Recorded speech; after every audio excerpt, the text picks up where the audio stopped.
Bueno, pues muy buenas tardes, bienvenidos, muchísimas gracias por acompañarnos en esta tarde en la que con mucha alegría damos paso a un nuevo acto cultural, que esa es nuestra vocación y nuestra pasión.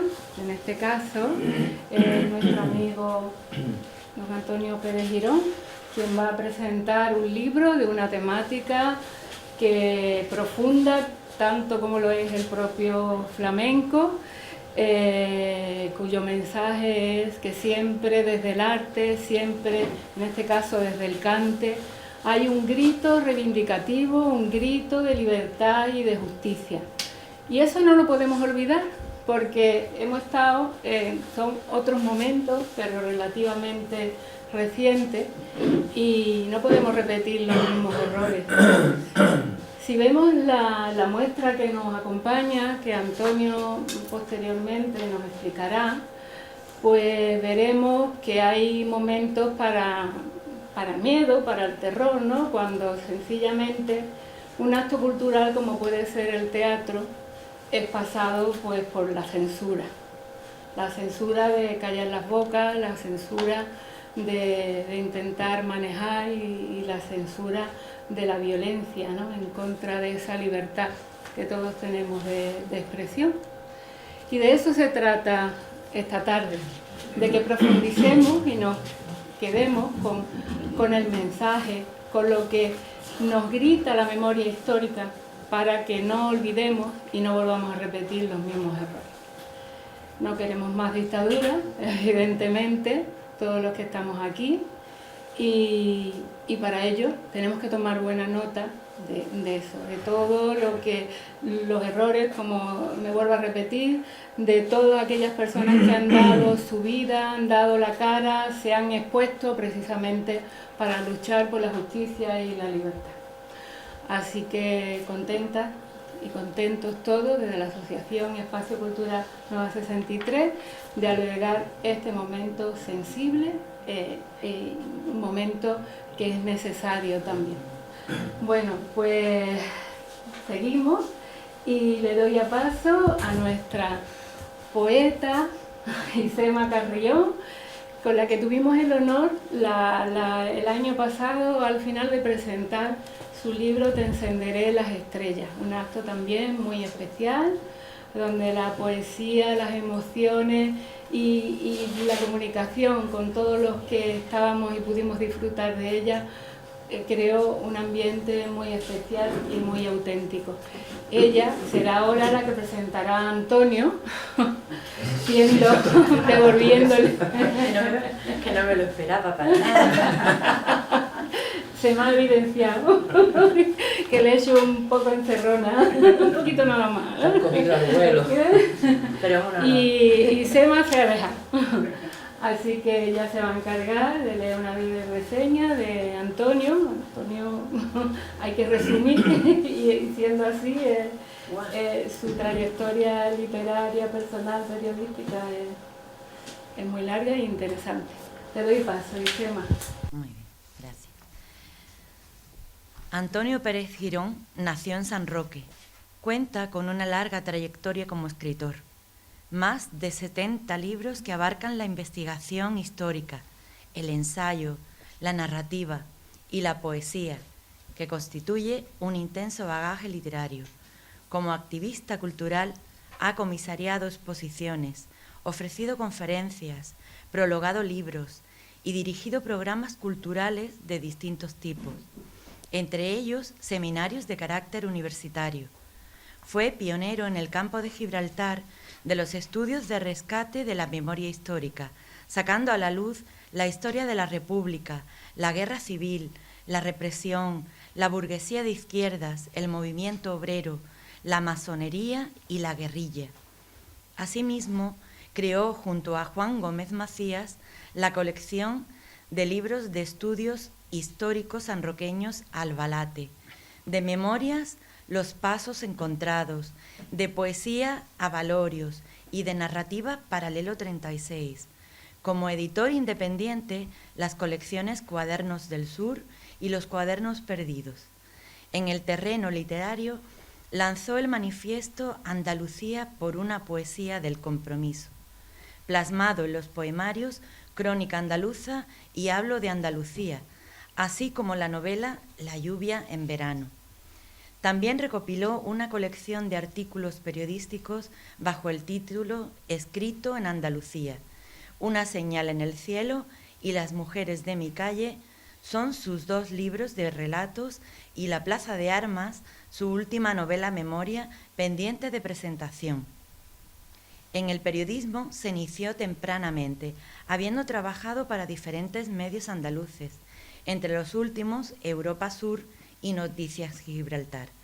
Dirigió la revista de estudios históricos sanroqueños LACI y fue colaborador en el espacio de opinión de Radio Algeciras, Cadena SER, así como en la sección de historia en Canal Sur Radio Campo de Gibraltar.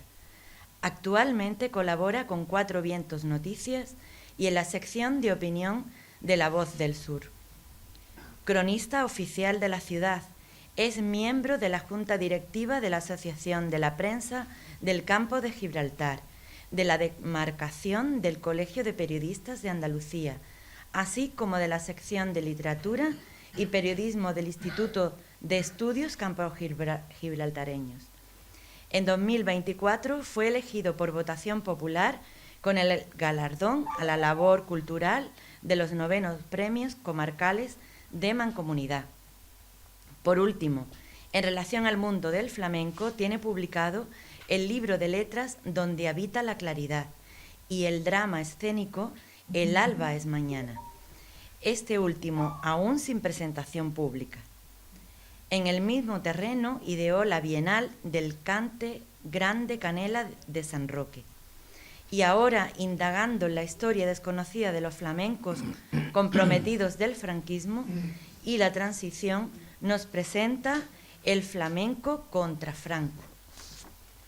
Antonio Pérez Girón es una figura esencial en la historiografía sanroqueña y andaluza y un ejemplo de dedicación a la investigación, al encuentro y a la difusión de nuestro pasado histórico y cultural.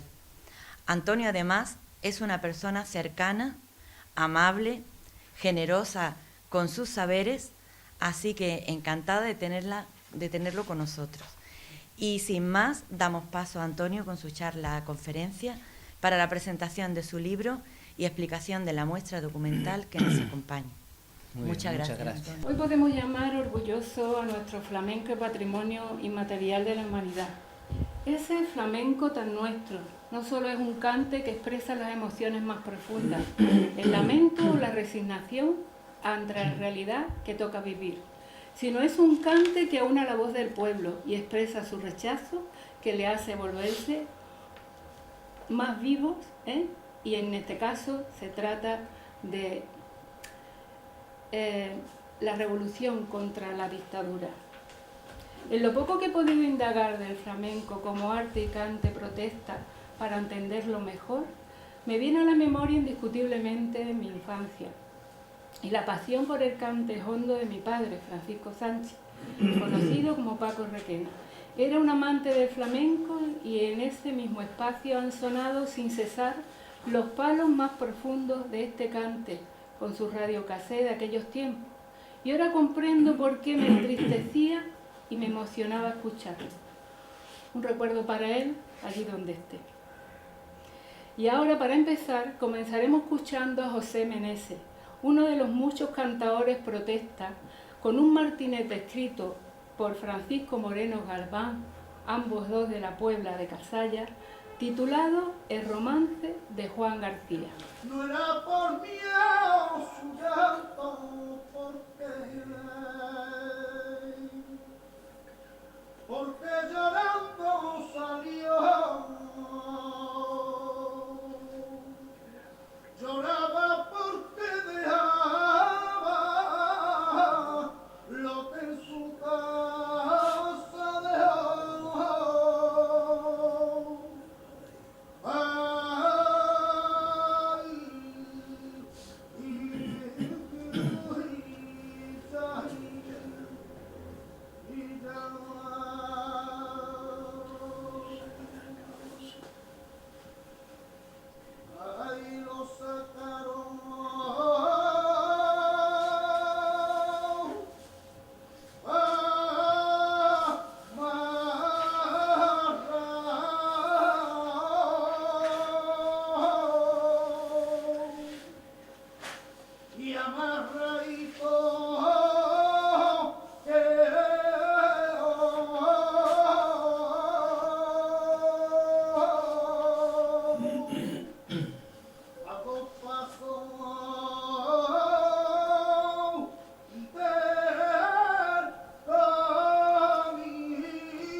Ay,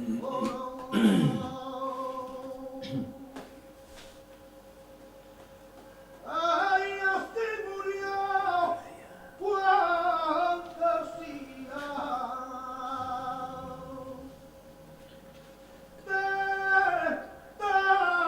Testamento nos pidió.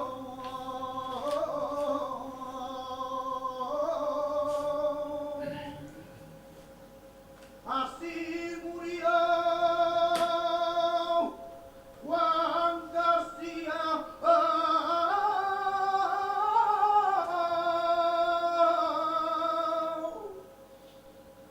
Testamento nos pidió.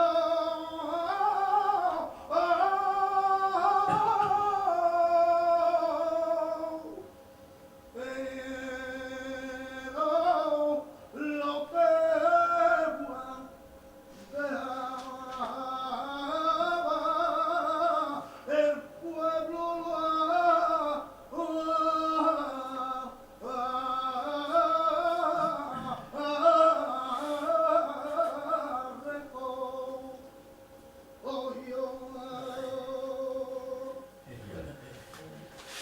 Bien, pues buenas tardes, gracias a Isema que te ha cogido Mercedes sin tenerlo previsto, también a Paco, que es el compañero que ha intervenido en este momento, al que le debo la magnífica introducción que le hace al libro, que hace tiempo que se hizo. Es un libro que tiene bastantes vicisitudes y que bueno, que no vienen al caso de comentar, que además se presenta muy tardíamente, pero que creo que no ha perdido el vigor en ningún momento. También, por supuesto, además él, lo que ha comentado, tiene la experiencia de haber vivido momentos que se narran en este libro.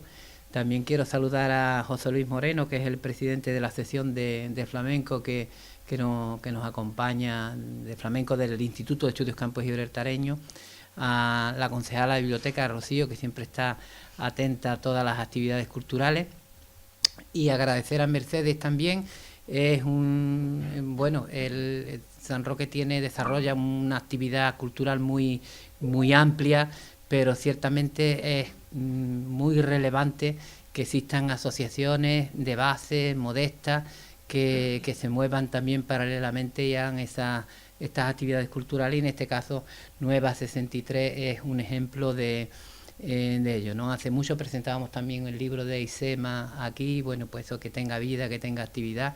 También este libro se presenta aquí, este libro pues se recoge también ahí, está ahí a la venta también en apoyo de esta asociación que tanto está haciendo por la cultura. Bien, pues yo quisiera empezar con un artículo que escribí recientemente y que hace muy poco, y bueno, que viene a colación con el libro y con la actualidad de aquel momento. Era un artículo de opinión que se llamaba Madrid, capital mundial del flamenco. Voy a intentar leerlo rápido para que no abusar mucho del tiempo, y bueno, si la vista también me deja de seguirlo bien. Y bueno, decía: Madrid, capital mundial del flamenco. La presidenta madrileña Díaz Ayuso manifestó en Estados Unidos que Madrid es la capital mundial del flamenco. Por tanto, Andalucía tiene poco que contar en esta historia. Para ser ecuánime, es cierto, como ocurrió con escritores y artistas en todo tiempo, que Madrid era la plataforma para darse a conocer o proyectarse en el mundo comercial. También para flamencos menores, conocidos por los de atrás, la oportunidad de trabajar en alguno de los tablaos o salas de fiesta de la capital. Las discográficas se hallaban allí y era la única forma de darse a conocer. Madrid fue y es sede de esta industria, nadie lo pone en duda. Sin embargo, de ahí a que la capital de España, por obra y gracia de Ayuso, se convierta en el centro mundial del flamenco, la expresión cultural europea más internacional va un trecho imposible de salvar. Y desde luego supone un desdén a la tierra donde nació los hondos, a las bienales, festivales, cátedras y aulas de flamencología, trabajos de investigación y encuentros que tienen lugar a todo lo largo de la misma. Madrid, como puede serlo hoy Barcelona, incluso Bilbao, supo convertirse en un escaparate de esa cultura fuera de su origen, pero sin olvidar que fue construida por andaluces emigrados. En este sentido, haciendo algo de historia, el arte andaluz viviría en los 70 del siglo pasado una década especialmente brillante, cuya plataforma se desarrollaba en buena medida en el circuito comercial y en teatros madrileños. A la industria discográfica se unía una importante afición. En esos años se crearon asociaciones y peñas como la de Silverio y la de los barrios populares de Vallecas, Fosforito y de Tetuán, Charlot. También el mundo universitario con la actuación en los colegios mayores de la contestataria vanguardia flamenca andaluza. Por detrás de todo ese impulso se hallaban flamencólogos y escritores andaluces. José Manuel Caballero Bonal produjo grabaciones y escribió letras, y Fernando Quiñones realizó una labor de estudio y divulgación que continuaría en las 2 décadas siguientes. Como ejemplo referiré el año 1970. Disco Vegara editó Archivo del Cante Flamenco, conteniendo 76 cantes y texto y guía de Quiñones, voces de Juan Talega, Ramón Romero, en fin, una serie de cantadores de gran importancia. A esta iniciativa plenamente diseñada y elaborada por escritores y cantadores andaluces, hay que añadir otra gran obra del mencionado Caballero Bonal, quien produciría en 1972 la edición de Cantes de Triana y Cantes de Utrera y Alcalá. Entre estos intelectuales de la diáspora andaluza se hallaba el andalucista Manuel Ríos Ruiz, que bebió el flamenco desde niño en el popular barrio jerezano de Santiago y fue productor del cante en la reconocida firma Espavó. El malagueño José Luis Ortiz Nuevo realizó interesantes aportaciones en cuanto al enfoque político de este arte. Junto a ellos, sin ser andaluces, pero identificados plenamente con su cultura, destacaron Félix Grande y el crítico de la revista Triunfo, Francisco Almazán, que nunca dejaron de reconocer su admiración por lo hondo y su cariño por Andalucía. Y en Cataluña, otro foco de la cultura popular andaluza debido a una importante masa de migración. Quien fuera diputado también andalucista en el Parlamento catalán, Francisco Hidalgo Gómez. Una labor que realizaban en Andalucía Julio Vélez Noguera, Manuel Barrio, José Guardia Rodríguez o Luis Soler Guevara, sin olvidar a José Heredia Maya y Juan de Loxa, quienes pusieron letras a la emblemática Camelamos Naquerar. Porque no hay que olvidar el origen netamente andaluz del teatro popular flamenco, surgido a mediados de los 60 del siglo pasado. Teatro Estudio Lebrijano, impulsado por el jovencísimo y malogrado Juan Bernabé, con obras como oratorio, rompió con los moldes existentes hasta ese momento en la escena, una línea que habría de continuar Salvador Tábora con su Quejío.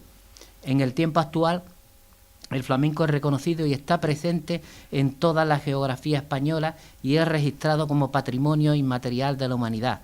Nació en Andalucía y como el ser andaluz se universalizó.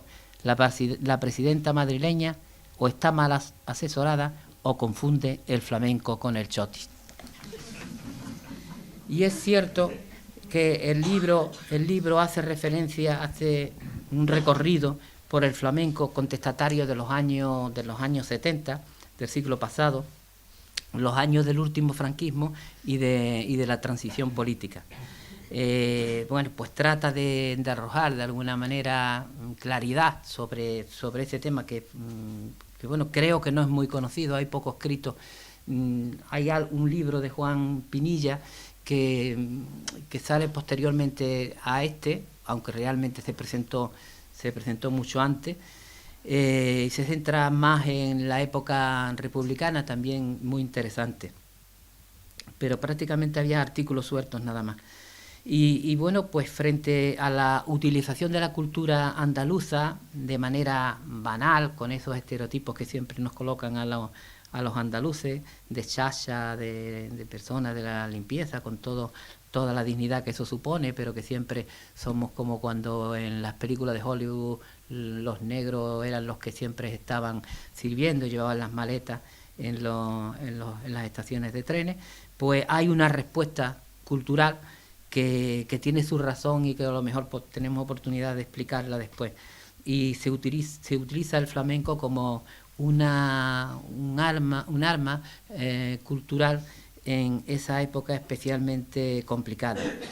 y es una forma de romper con ese flamenco pagado por el señorito de taberna y de juerga, ¿no?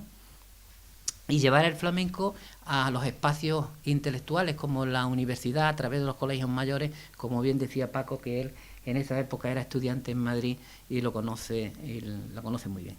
José Meneses, al que hemos visto ahora con el romance de Juan García, que es un alegato contra la violencia que sufría la clase más popular en el país en aquella época.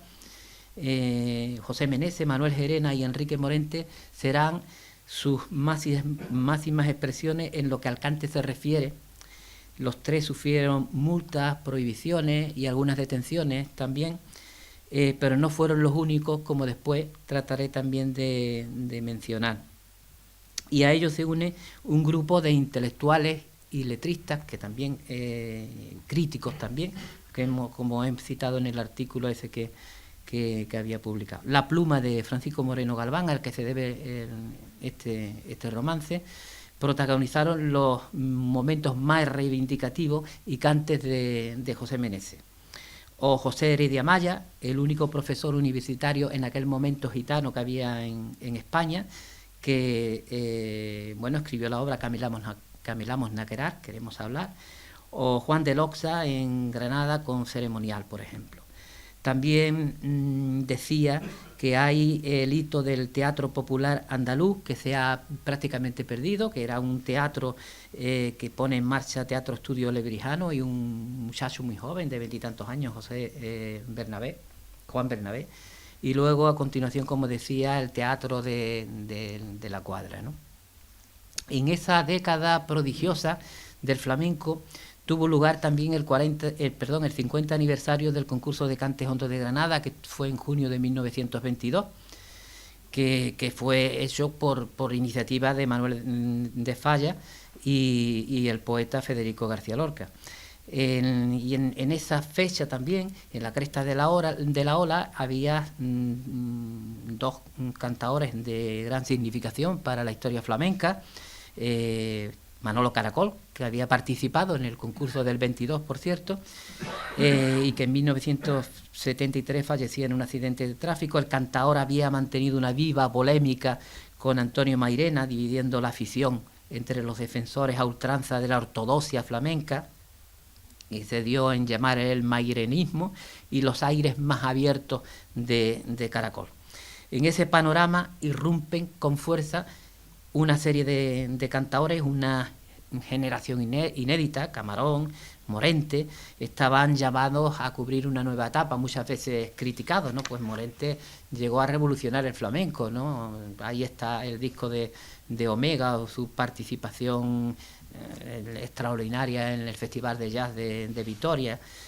Y en ese movimiento, ya en la transición política, en la defensa de lo andaluz, se plasmaría con un apoyo político en las primeras elecciones democráticas de junio de 1977, cuando un número de intelectuales andaluces firman un manifiesto que se llama Carta al Pueblo Andaluz, y donde hay una definición y un apoyo a una organización política. No voy a leer nada de la carta porque sería un poco extenso.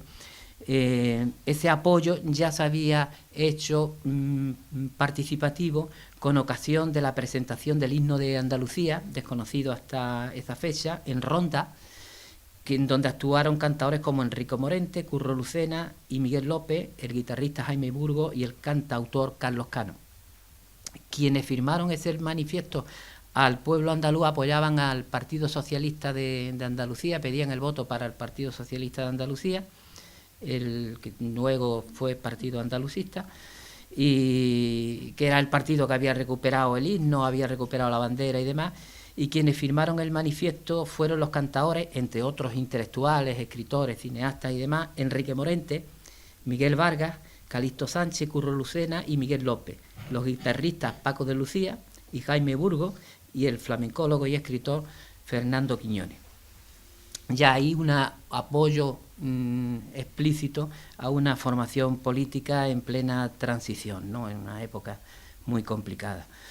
Y de los cantadores más comprometidos, como decía al principio, bueno, Manuel Gerena fue uno de ellos, todavía está en la lucha a pesar de su veteranía. Es un trabajador del campo y luego electricista. Llega al flamenco a través de la lectura de un libro de Miguel Hernández, de Vientos del Pueblo, que está editado en México, y especialmente del poema El Niño Yuntero, que cantaría Serrat y cantaría después también Morente. Centra una actividad muy fuerte en Cataluña, en donde la emigración andaluza era muy significativa. Fue uno de los lugares donde más cantó, casi más que en Andalucía. Su ingreso en el Partido Comunista le llevó a viajar a París, donde conoció a Picasso, y a Roma, donde entabló amistad con el poeta Rafael Alberti. Prácticamente a Rafael Alberti lo van a visitar, es casi visita obligada, es un peregrinaje de los intelectuales españoles y andaluces comprometidos en época del franquismo, y bueno, llega a actuar en el homenaje a Picasso que se le rinde en la localidad francesa de Villus y París. Y bueno, cantó, hay una intervención suya de homenaje también a Federico García Lorca en Francia, donde coincide y conoce por primera vez a Carlos Cano también. La mayor parte del dinero que ganaba este hombre lo dedicaba al partido. Él se quedaba con una cantidad muy corta para el sustento de su familia, ya estaba casado y tenía hijos pequeños. Pero llegó un momento en que Gerena fue marcado rápidamente por el régimen, y bueno, ya se preguntaban quién era ese muchacho que se salía del tiesto con cantes que decían, por ejemplo: un pan por una pistola, menos cárcel y más bienes, por este cambio yo lucho, aunque a la muerte me lleve. Si eres patrón de estas tierras, vergüenza debe darte, que esté tan alta la hierba y el pueblo muerto de hambre, o la labra o la deja. No tardarían en prohibirle recitales y silenciar su voz en la radio. Y bueno, en 1973 he contabilizado más de 20 recitales prohibidos. En Oviedo, principalmente en la cuenca minera, sufre una detención, le impiden cantar, y cuando llega a Zaragoza, donde tenía también prevista en el Colegio de Licenciados de Zaragoza, también le prohíben el recital. En 1974 y 75 aparecieron sus discos Cantes del Pueblo para el Pueblo y Cantes Andaluces de Ahora, respectivamente. Y bueno, pues llega un momento en que él se plantea pues autoexiliarse de España. Portugal y Francia son los escenarios donde actúa con más frecuencia en ese momento. Y bueno, ya en plena campaña por la amnistía y la democracia, si no recuerdo mal, fue en enero del 76 en Sevilla, en el Teatro Lope de Vega, que ya estaba concertado un recital. El Teatro Lope de Vega, propiedad municipal, le suspenden el recital con una cantidad de gente en la calle enorme, y bueno, pues en ese momento él se decide a cantar en la calle, sin guitarrista y sin nada, y bueno, pues canta a capela, y que es muy curioso porque a través del megáfono anunció que no podía dar las buenas noches porque no son buenas noches. Daré un saludo de amnistía y libertad, que era el grito que normalmente se hacía en las manifestaciones y en todos los lugares, y las pancartas que se hacían, porque todavía los presos políticos, había salido una pequeña parte con el primer indulto, el indulto que hubo al proclamarse el rey, pero el 70 o el 80% de los presos seguían todavía pendientes de la amnistía.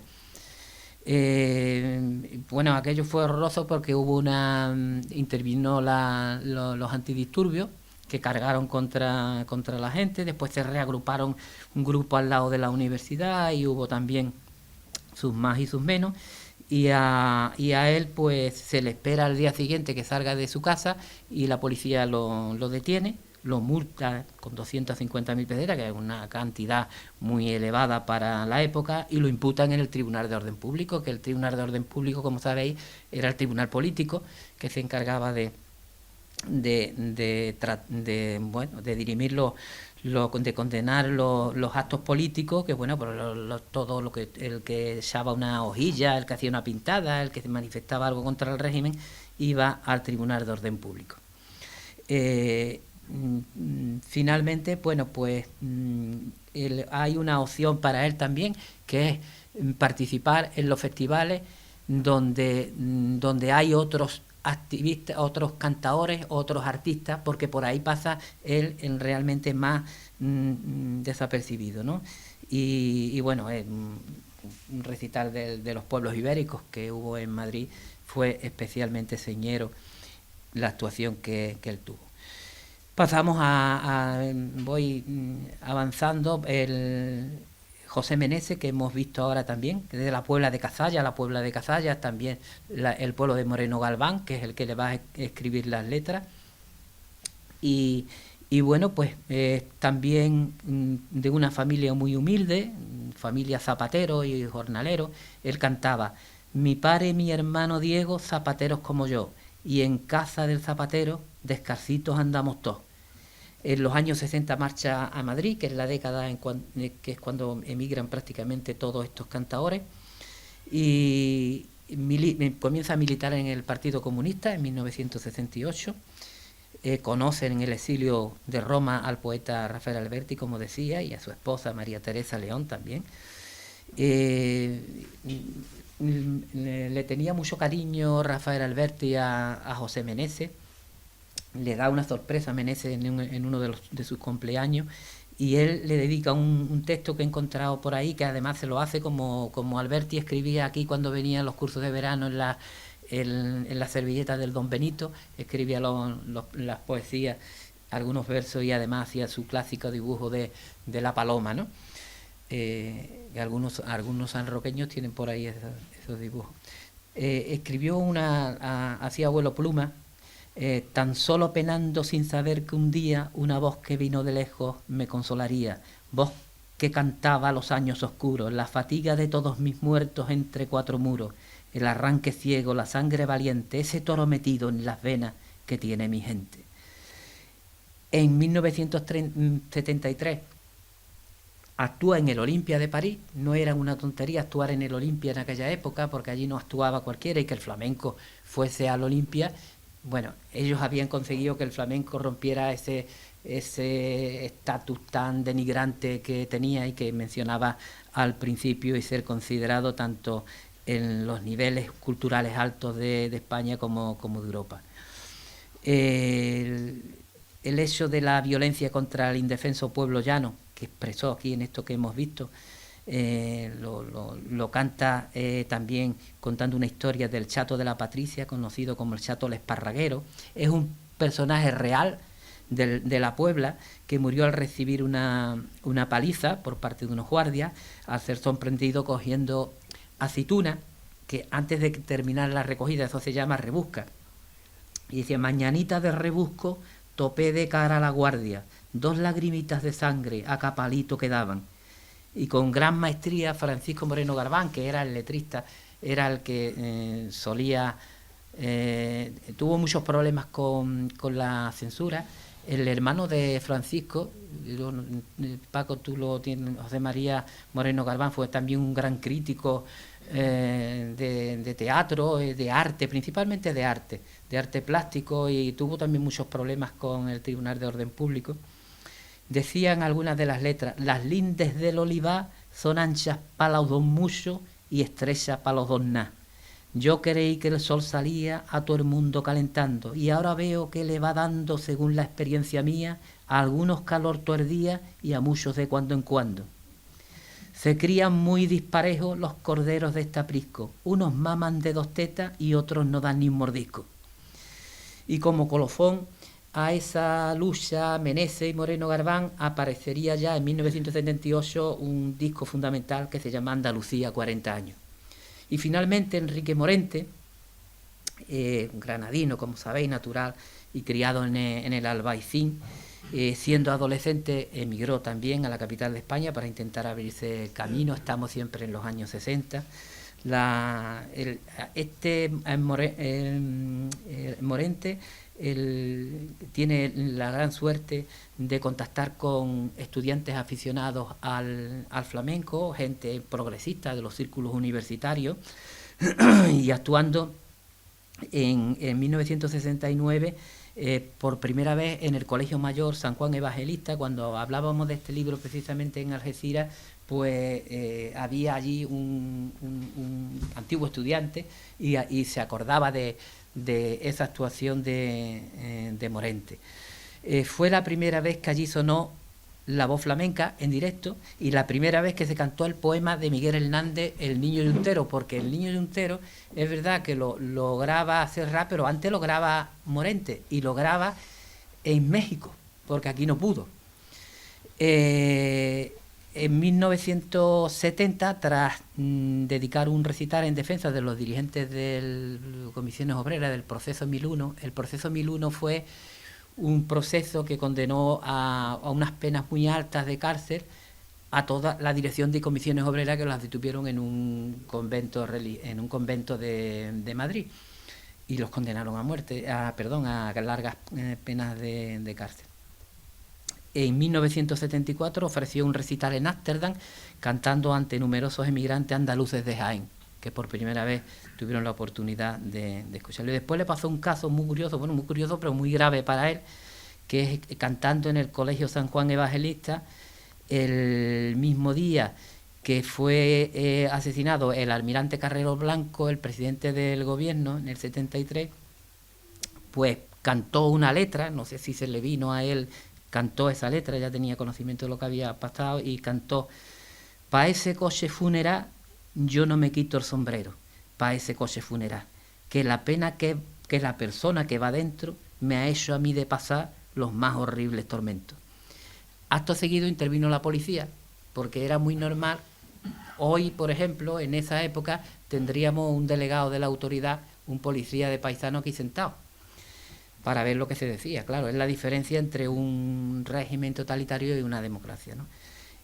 Y entonces pues allí pues prácticamente a Morente lo detienen, le meten una multa que fue increíble para la época, y bueno, pues en principio él empieza a colaborar con el Partido Comunista, pero después destaca un rasgo andalucista muy importante, apoyando, como decía, al Partido Socialista de Andalucía en las elecciones del 77, y un hombre con mucho carácter, tanto artístico como personal y político, participa en un recital colectivo en el año 77 ya, que llevaba por título Homenaje de los cantantes de la resistencia en Andalucía, Castilla, Euskadi, Galicia y los países catalanes. Y también colaboró en el primer disco de Carlos Cano, A duras penas, en la obra, en la pieza Anochece. Son los tres más conocidos y que se han proyectado no solamente artísticamente, mediáticamente y demás, pero hay otros, y no sería justo, porque a veces cuando se habla del flamenco el flamenco no es político. Bueno, el flamenco no ha dado cantadores, y además en una proporción alta en esa época, pero desgraciadamente no se le ha hecho la justicia que se le tendría que haber hecho, ¿no?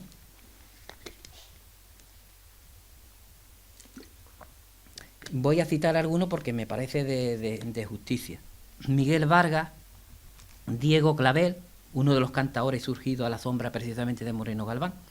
Manuel Jiménez Rejano, cantador de la emigración en Cataluña, destacando por su trabajo Gritar por Andalucía. Calixto Sánchez. Pepe Taranto Morón, especialmente comprometido con la lucha jornalera, dirigente del Sindicato de Obreros del Campo. Curro Albaicín, hombre de enorme conciencia social. Un comando precisamente de extrema derecha intentó asesinarla en su casa, le dispararon en su casa de Granada.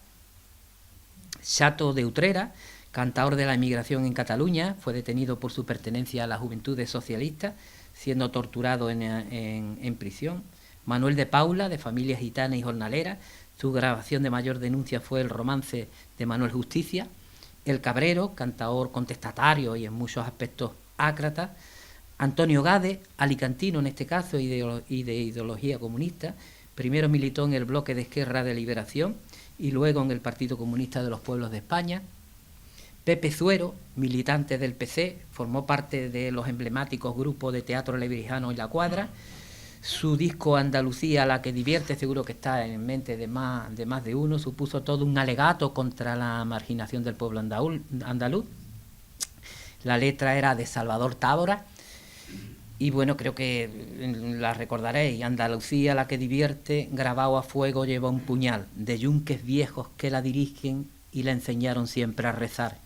Andalucía de pueblos llanos, de rubios trigos y limpia sal, tiene la pena de sus poetas los que murieron y morirán. Después cambiaba a petenera y decía: hasta el aire que respiro me han llegado a mí a quitar, ábreme la puerta, mare, que me voy a desangrar. Andalucía, la que divierte, tiene siglos de resignación y vende penas a los señores que compran risas por su dolor. Andalucía, Andalucía, zapatos nuevos y olivo en flor, y tierras muertas siempre pisadas por el caballo de un gran señor. Manuel Soto Sordera era otro, cantó letras de Caballero Bonal, cantó muchas letras de Caballero Bonal. Por yo decir la verdad, a eso de la medianoche me vinieron a buscar. Miguel López, cantaor que comenzó con La Cuadra en solitario y ya en solitario continuó su compromiso andalucista con Cantes de la Migración. Paco Moyano, yo lo he conocido personalmente, cantaor granaíno comprometido desde muy joven, fue detenido en Madrid acusado de pertenecer al Partido Comunista reconstituido. Tenía una soleá que fue muy popular. Un sillón tendrá en el cielo aquel que un jueves santo mandó a matar a mi abuelo. Antonio Cuevas, el Piqui, comprometido con el ideario de Blas Infante, le dedicó un disco en 1977. Guerrillero a tu manera, mi querido Blas Infante, te mataron hace siglos, nos matan a cada instante. La Andalucía que canto es la flamenca de veras, que llorando está por dentro y se revela por fuera. Ni cantan los poetas, ni miran los extraños. No está en zambras, ni está en fiestas la Andalucía que canto. El Piqui muere en extrañas circunstancias, con tan solo 34 años de edad, al ser atropellado por un vehículo que se dio a la fuga cuando regresaba del trabajo en el Café Chinita de Madrid, que era donde él trabajaba habitualmente.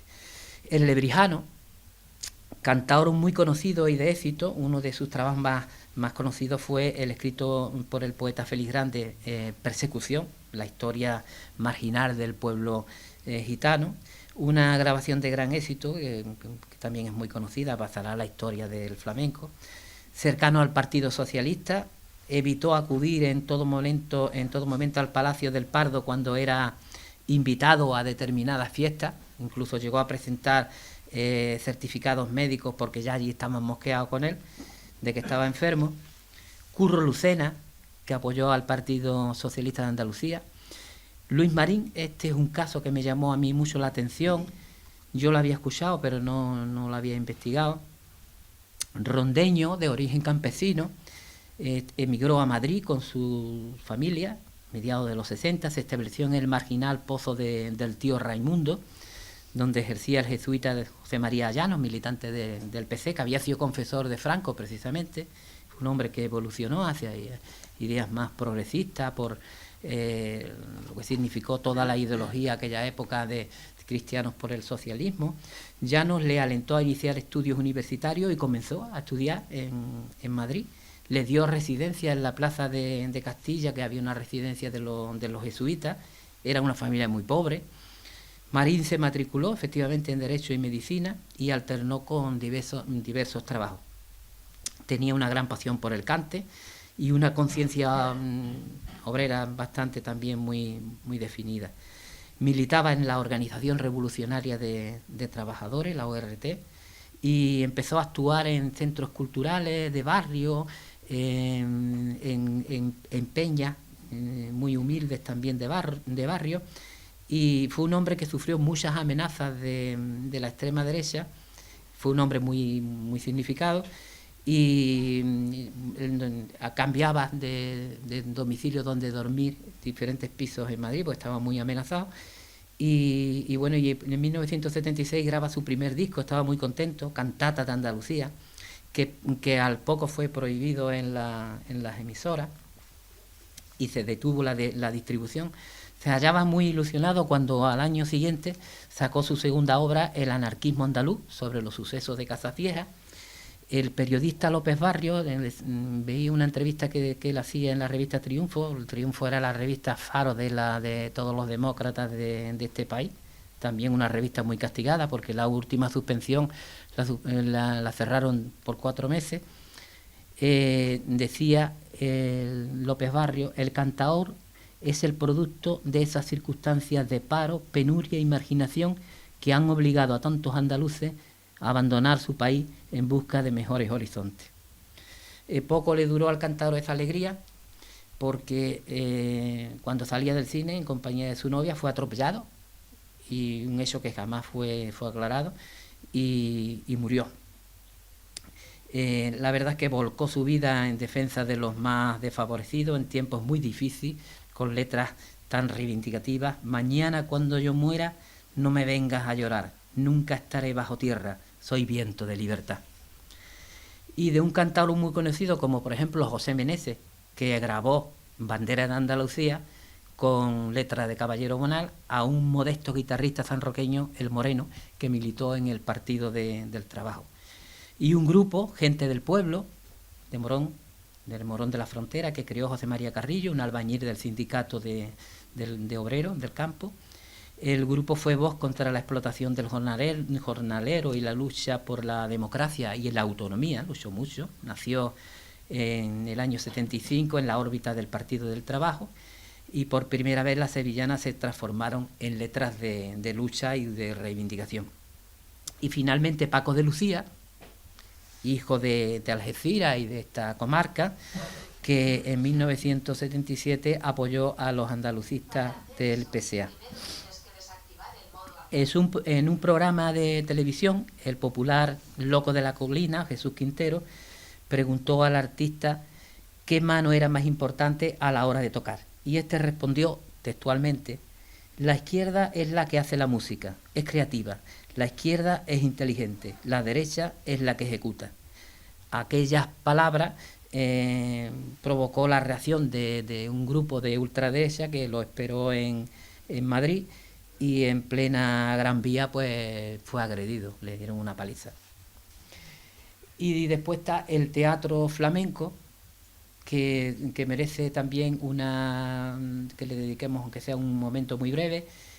El origen del teatro popular flamenco, que yo mencionaba al principio en el artículo, hay que encontrarlo a mediados de los 60, con un chaval muy joven, con Juan Bernabé, que crea el Teatro de Estudio Lebrijano, y que es un teatro que introduce el flamenco, denuncia la problemática de la Andalucía rural, de la que su pueblo, Lebrija, era buena muestra, el drama de la marginación andaluza, porque parece una tontería, pero estamos hablando de una época donde había una sangría de la inmigración en Andalucía tremenda, donde además a Cataluña se le decía la novena provincia, y donde en Cataluña, que es donde precisamente cantaban tanto esta gente, es que había una conciencia social y política muy alta de los andaluces. Esa generación todavía no era la generación a lo mejor actual, que es más catalanista.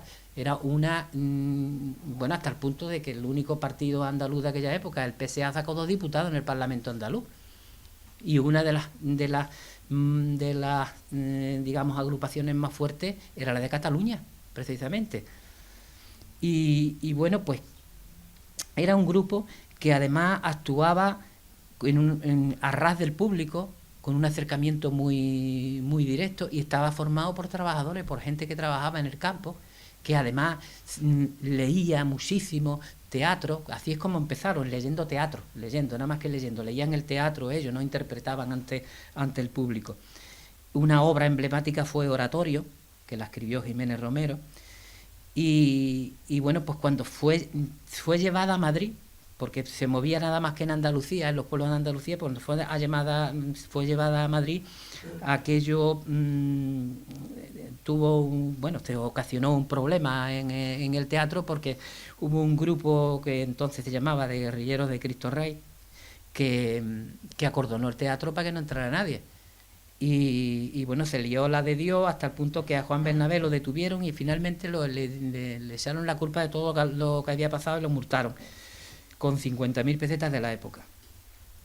Juan Bernabé hace su visita obligada a Rafael Alberti, que además lo propone para dirigir La Gallarda. Era un chaval con 25 años, pero muy listo. Y precisamente lo visita varias veces, y en la última vez cuando le propone este proyecto, ya enferma en el avión, empieza a sentirse enfermo, en fin, y bueno, finalmente muere en Madrid de un tumor cerebral. En la operación muere con 25 años. Y ya con esa temprana muerte, pues queda frustrada una de las realidades más esplendorosas de la escena, y Andalucía perdía uno de sus puntales culturales también más portentosos. Y en 1900, ya en los años 70, algunos de sus miembros crean el grupo Teatro Algabeño, que vino aquí a esta comarca. San Roque vino, que casi actúa clandestinamente aquí. Asimismo, Salvador Tábora crea el emblemático grupo de La Cuadra, que La Cuadra todavía tiene hasta más proyección internacional, porque le pilla el golpe de estado de Pinochet en Chile también. En México toma contacto con el exilio, todavía viven muchos exiliados republicanos de la época.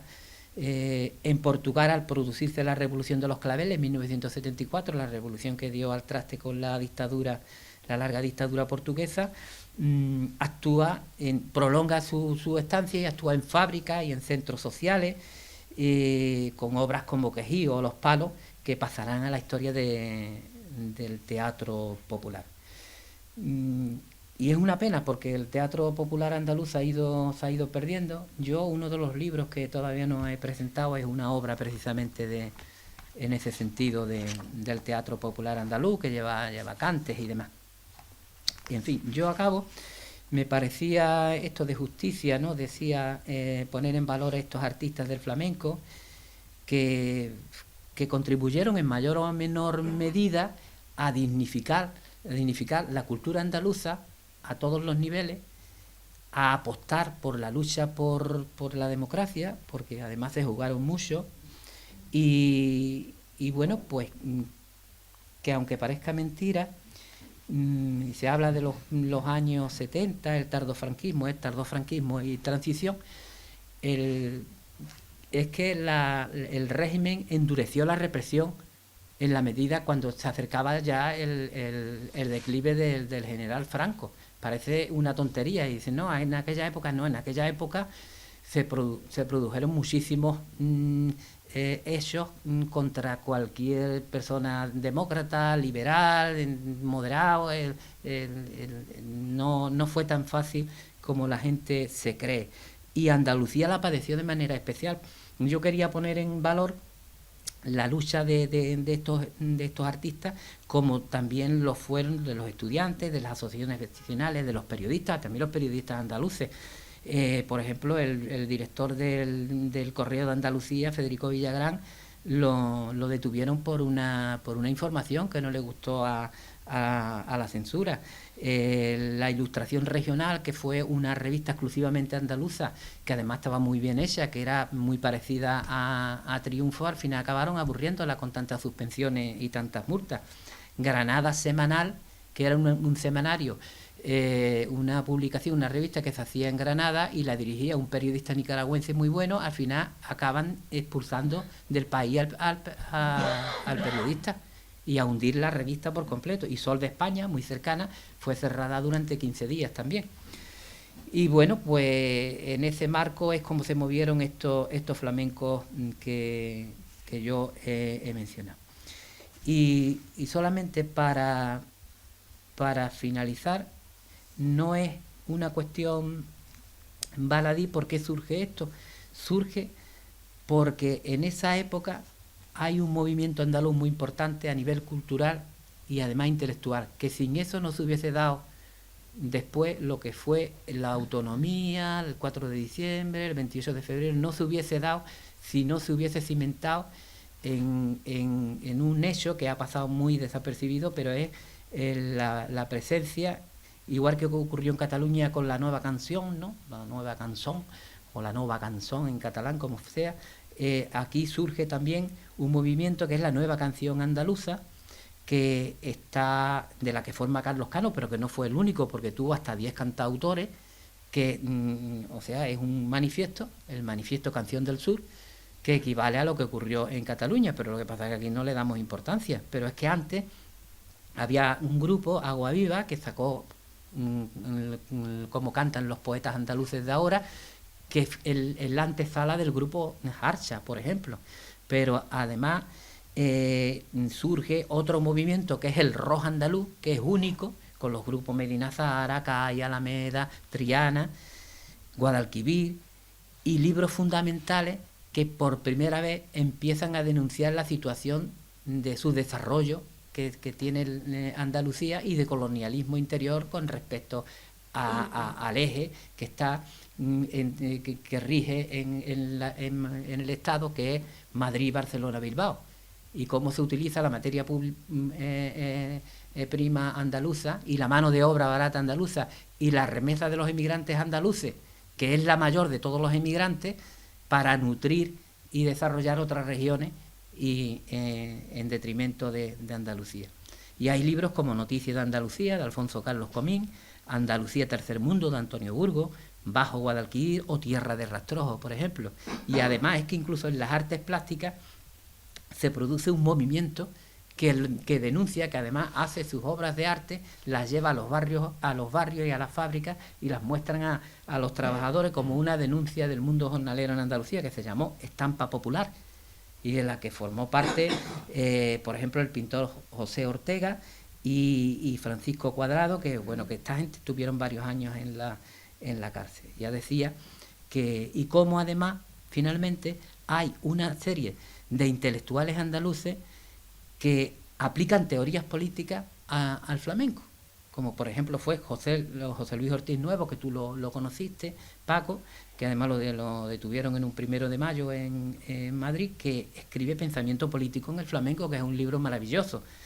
O por ejemplo Julio Vélez, militante del Partido del Trabajo, que vino aquí a San Roque en varias ocasiones, profesor universitario, que también escribió Flamenco, una aproximación crítica, y además hace también una lectura política, en este caso desde un punto de vista marxista. Y nada más, yo simplemente quería trasladaros la importancia de la cultura andaluza a través de, bueno, pues este sector del flamenco que tuvo un compromiso, y que voy a, simplemente para acabar, porque sí me lo anoté, cuando dicen, no, es que no, los flamencos, no, los flamencos, yo he contabilizado aquí 24 cantadores individuales que después tuvieron proyección con disco, que bueno, ahí figuran las discografías y demás, y después hasta 3 grupos, que si lo pones por 15, pues ya tienes ahí una serie también de intelectuales, como mínimo, intelectuales y flamencólogos andaluces, como mínimo 12, que adquirieron un compromiso cultural y político en aquel momento. No fueron solamente Morente y Gerena y este tipo de gente. Ya para acabar, si me permitís,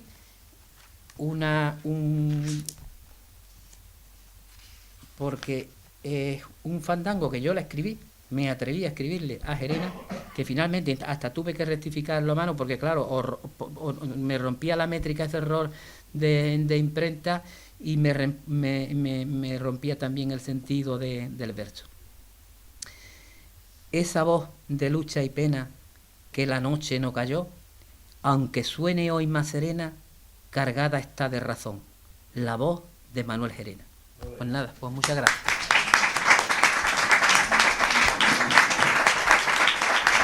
Entrañas mías, las entrañas mías, cómo me duele en el alma las cosas de Andalucía. entrañas mías, las entrañas mías. Cómo me duele en el alma las cosas de Andalucía. Porque la verdad del cuento del abandono del campo lo sabe bien unos cuantos que no tienen sentimiento. El campesino andaluz rota la espalda y las manos. Se ha olvidado nombrar a Dios de tanto decir mi amo. Entrañas mías, las entrañas mías, cómo me duele en el alma las cosas de Andalucía. Hoy está las manos te duelen, porque el sota chicharrao iba dejando en los surcos y el corazón destrozado. Entrañas mías, las entrañas mías, cómo me duele en el alma las cosas de Andalucía.